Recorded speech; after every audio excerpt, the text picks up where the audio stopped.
అమెరికాకి సంబంధించి భావ ప్రకటన స్వేచ్ఛ పేరుతో భారతదేశానికి వ్యతిరేకంగా ఖలిస్తానీ నాయకుడు పన్నుని వాళ్ళు కాపాడుకొస్తారు. అట్లాగే రష్యాకి వ్యతిరేకంగా మాట్లాడితే వాళ్ళు కాపాడుకొస్తారు. చైనాకి వ్యతిరేకంగా వెళ్తే కాపాడుకొస్తారు. కానీ తమ దేశానికి వ్యతిరేకంగా మాట్లాడితే మాత్రం అంగీకరించలేరు. లేదా తమ దేశానికి తాము శత్రువుగా భావించే వాళ్ళ దగ్గరికి వెళ్తే ఒప్పుకోరు. తాజాగా ఒక సీనియర్ జర్నలిస్టు రష్యాకి వెళ్ళి రష్యా అధ్యక్షుడి ఇంటర్వ్యూ తీసుకుంటుంటే దాన్ని అమెరికన్ మీడియాలో ఎక్కడా టెలికాస్ట్ కానియకుండా చేయడం అన్నటువంటిది పెద్ద సీరియస్ అయింది. Tucker Carlson is an American journalist who is now in Russia to interview Putin.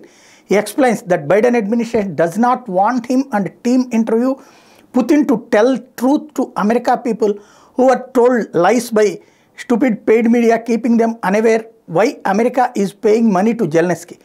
Elon Musk promised him that he can post his full interview video on X platform and he do not censor it. ఇది అసలు point ఏంటంటే అమెరికాలో ఉన్న అన్ని ఛానళ్లలో అతను interview చేయనీయకుండా ఆపేశారు. అంటే పుతిన్ ఇంటర్వ్యూ తీయడానికి వెళ్ళాడు రష్యాకి, అమెరికాకి సంబంధించిన సీనియర్ జర్నలిస్టు. పుతిన్ కూడా ఇంటర్వ్యూ ఇవ్వడానికి రెడీ అయ్యాడు. కానీ ఏ ఛానల్లో రానియకుండా బ్యాన్ పెట్టుకొచ్చేసారు.